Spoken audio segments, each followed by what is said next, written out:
Hi everyone, Jeanette here with Revel Vintage Designs. Today in this video I wanted to show you how I created a winter wreath. So I've got my dry palette and I've got photo paper, I've got a few round brushes with a very fine tip, and I've sketched an oval on my paper. Of course you can make it any shape you like.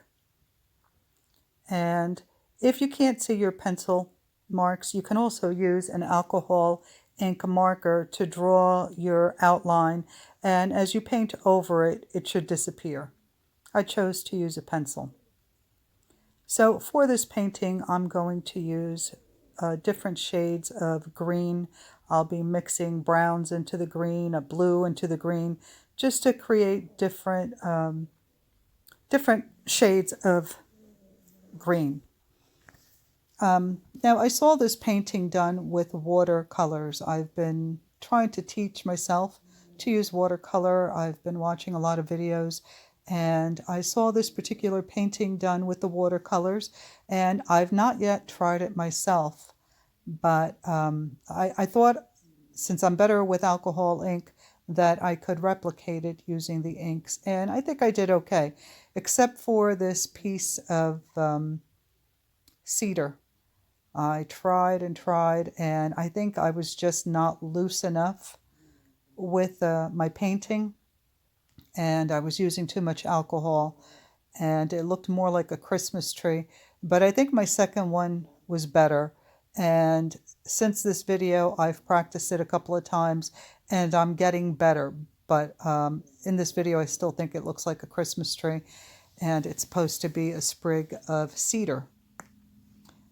So to do this, you're kind of stippling and just using the very tip of the brush, but I was very heavy-handed, as you can see here, and I keep trying to fix it, but I think I was only making it worse. But what can you do? Sometimes you get lucky and sometimes you don't. And I did a poll on my Facebook page asking whether viewers preferred real-time videos or time-lapse videos. And as you can see, I had to speed this video up by, I think by half, because it was almost an hour long, and I tried to watch it and I thought it needed to be sped up. So in the future, I'll try to work faster and make shorter videos that you can actually follow in real time. I just thought that nearly an hour, I think it was like 57 minutes long or something like that, it was just too much. So I'll work on that in the future, since I don't edit my videos because that is way beyond my skill level. I have to do the best I can. So, moving along. Here I'm about to create a sprig of pine. So I'm using a dark brown, and I'm using the tip of my brush. I'll probably say that a million times in this video. But I'm using the tip of the brush, and I'm creating the stems and darkening them. And then I want a different shade of green than I used in my cedar. So I'm just mixing some color. And the first layer that you will apply will be a light green. And the trick is to create these very fine and long needles. And that takes a bit of practice. I did try it with watercolor, and I did a much better job with the watercolor.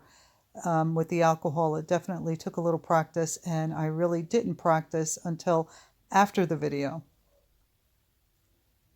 So here I'm applying the lighter color, and now I'm attempting to lay down a darker green, but I realize that it's very close to the color of the cedar, so I'm just changing it up a little bit. And with the greens, I like to add a little brown because it softens the color, makes it more kind of mossy, more natural looking, if you ask me. And again, I was a little heavy-handed with the needles. I think that when trying to paint a pine, I think less is more. But as I mentioned, I did not try this before. I went straight to the videotape.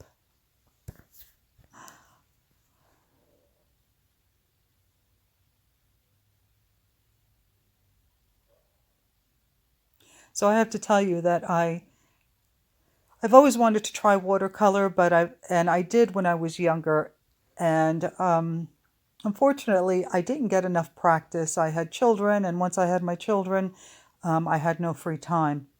So I decided to get back into it, and I thought, since I can control the ink, how hard can it be to control watercolor? Well, I was in for a surprise. It's not as easy as it looks, but I'm looking forward to learning more and getting better at it. And I also look forward to taking what I learned in watercolor and applying it to the alcohol inks to see if I can replicate it. This being one of those examples. So now I realize that what I should have done here, instead of going from the cedar to the pine, I should do all the pine first, all the cedar second, or whatever you decide, and fill it in as I go along, but just do one at a time. And keep in mind that you want to keep all your sprigs going in the same direction. It's very easy to screw that up, so take your time.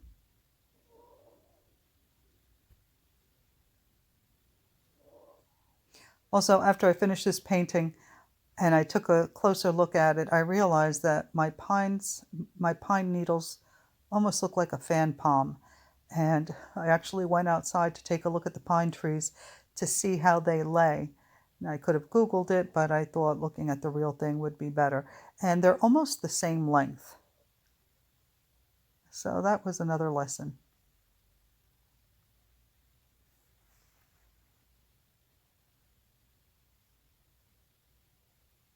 So let me know in the comments. Like I said, I took a poll on my Facebook page, but let me know in the comments what you think, whether you prefer a real-time video so that you can follow along, or time-lapse. Personally, I prefer real-time videos because it allows me to follow along with the artist.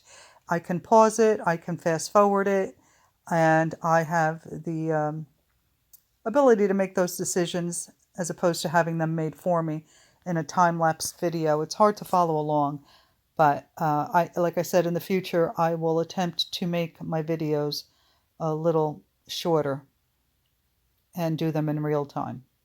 And I was just showing you the tip of this tiny brush that I'm using. It's very pointed, and that's what you want to use, a round brush with a good point. And of course, when you use alcohol ink, your brushes don't last very long, so it's not worth buying expensive brushes. I don't buy the cheapest brushes, but I buy something in between, and I replace them often. The alcohol is very harsh and hard on the brushes. And I'm not using my watercolor brushes for the alcohol inks. I keep those separate.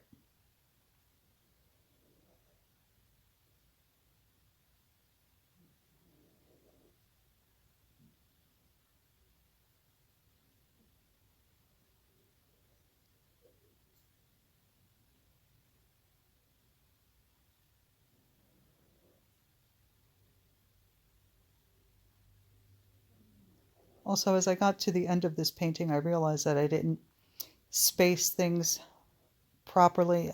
But then again, I don't like to have things look uniform. I would rather have things spaced differently.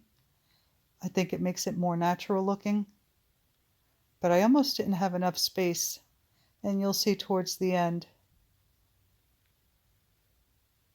for a spray of leaves that I added. But I was able to tuck a few in, and I think it looks okay.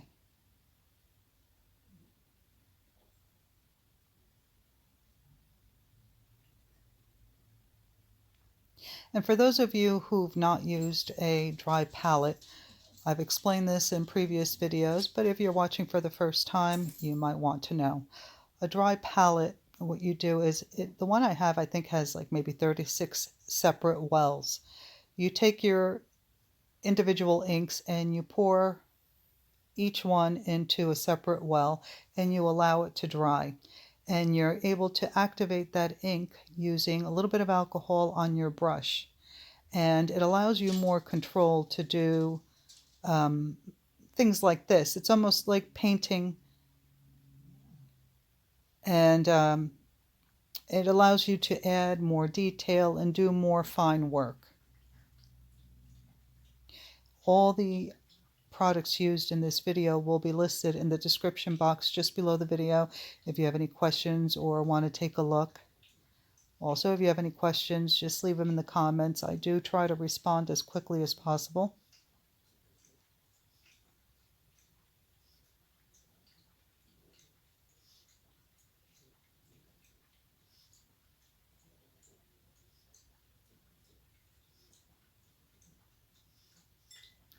All right, I think I'm about to do one last sprig of pine.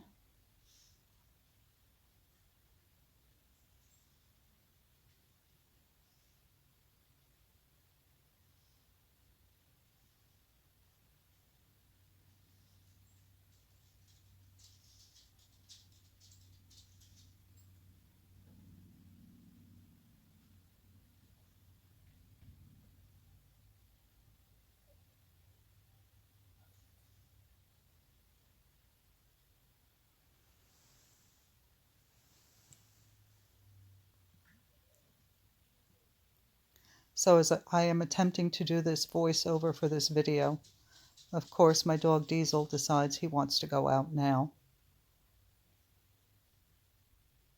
It's almost like having a toddler. He's a 9-pound Yorkie who thinks he's human and that he owns me. He is spoiled. But he's going to have to wait a little bit. We only have a few more minutes left. Alright, so here you see on my last sprig of pine, I've added the lighter color, and now I'm adding a darker color for contrast and to give it depth. And I did not use the same greens on each one. I think that each one varies a little bit, and in my opinion, that creates interest and it keeps the eye moving. If you use the same green on everything, it just looks flat. Now, if you want to use the same green on all your pine and a different green on your cedar, that's fine. You know, you can do whatever makes you happy.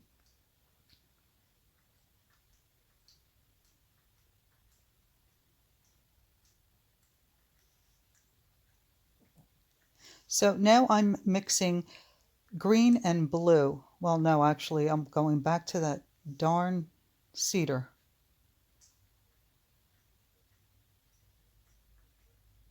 Yep, it looks like a Christmas tree. Anyway, to make the leaves that I will do shortly, I mixed green and blue to get a different shade to contrast with the colors already on my paper.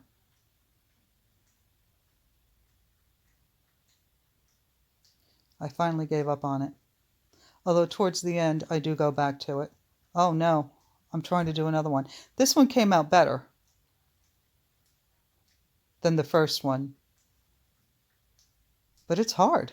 It's hard to work loose. For me, anyway. There are some artists out there whose posts I admire so much because they're able to work so loose. And no matter how much I try, I have such a hard time. It's something I definitely need to work on. This one's looking like a Christmas tree too.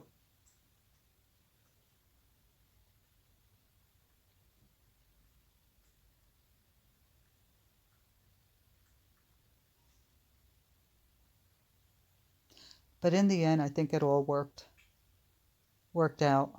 It wasn't my best, but I think it all blended in together nicely.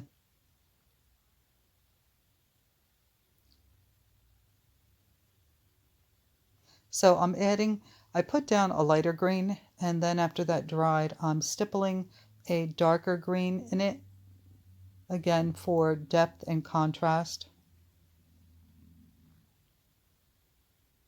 So I'm switching to a larger brush now because I'm about to make leaves.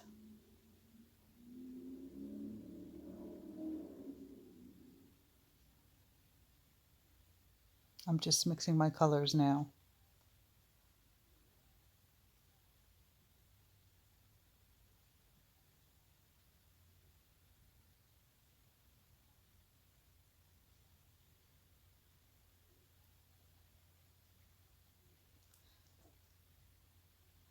Again, I'll be using the tip of the brush to create the stem.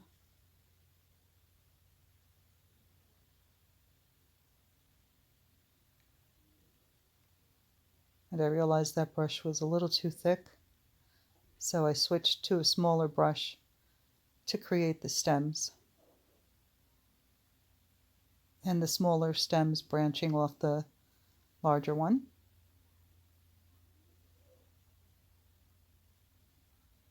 And for the stems, I used a darker blue or blue-green. Then for the leaves, I add a little alcohol to it and lighten up the color. Now make sure while you're working on this that you dab your brush off often, because if you don't, you can really ruin a painting. It's better to go back and add more before you put it to the paper or after you put it to the paper than to have too much alcohol and have it balloon on your paper. So to create these leaves, what I'm doing is I'm using the tip of the brush in the beginning, and then I use the body of the brush or the belly of the brush to widen the petal or the leaf, and then I taper it. I lift again as I reach the tip. And I'm using the tip of the brush to make a point on the tip of the leaves. And you can see that I'm using darker shades of the same color, but more concentrated. Some of them are a softer shade, but it's all the same color. So you see I push down on the brush, use more pressure, and then release the pressure as I get to the tip. And even if your leaves don't come out perfect, you can shape them once you've gotten the basic structure of the leaf down. Just use the tip of the brush to shape them and to add that point at the tip.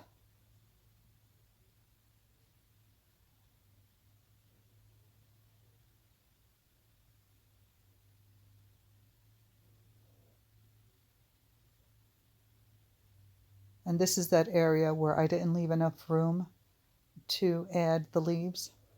So I just threw a couple in there and I thought it looked fine.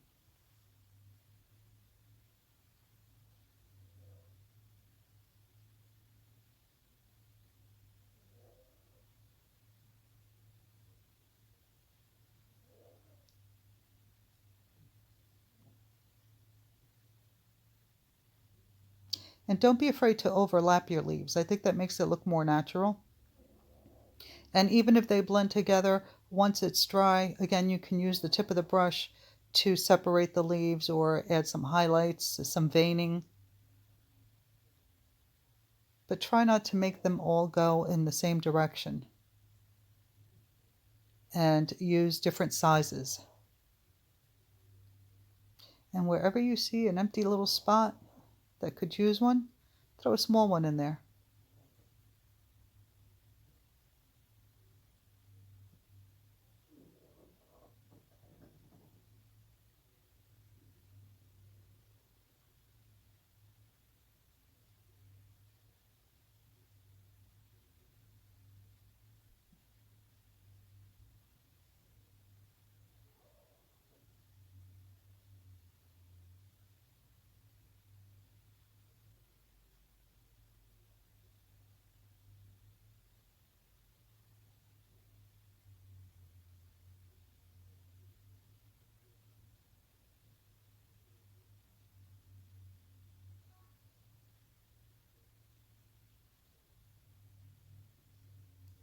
You can see that I'm using different methods to create the petals. Either I'm starting from the stem, pushing down and pulling towards the end, or I'm starting at the end and working toward the stem. Do whatever you feel comfortable with, whatever works for you. Either way works.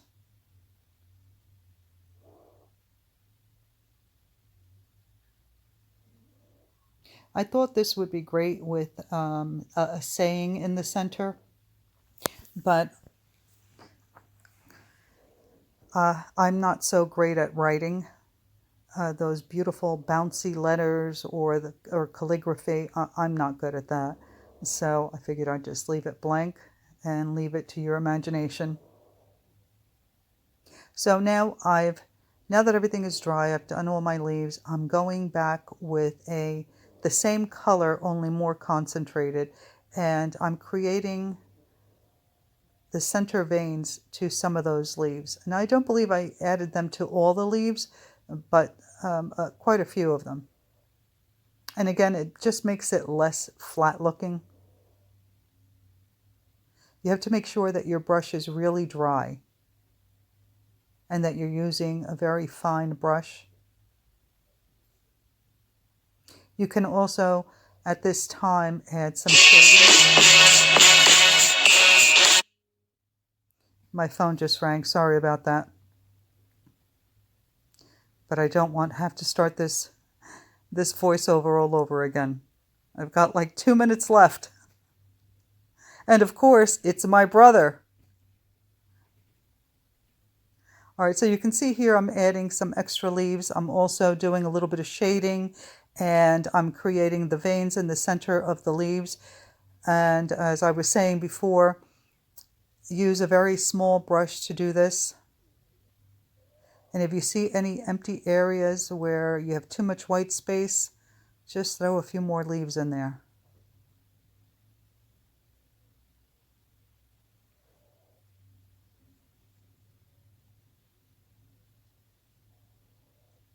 All right, we're getting close to the end here. So I want to thank you for taking the time to watch this video. I do appreciate it. And if you have any questions, leave them in the comments. As I mentioned before, I'll get back to you as soon as I can.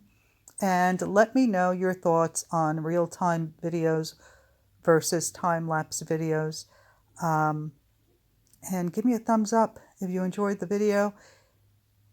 Hit that subscribe button, and if you want to receive notifications when I post a new video, click on the bell.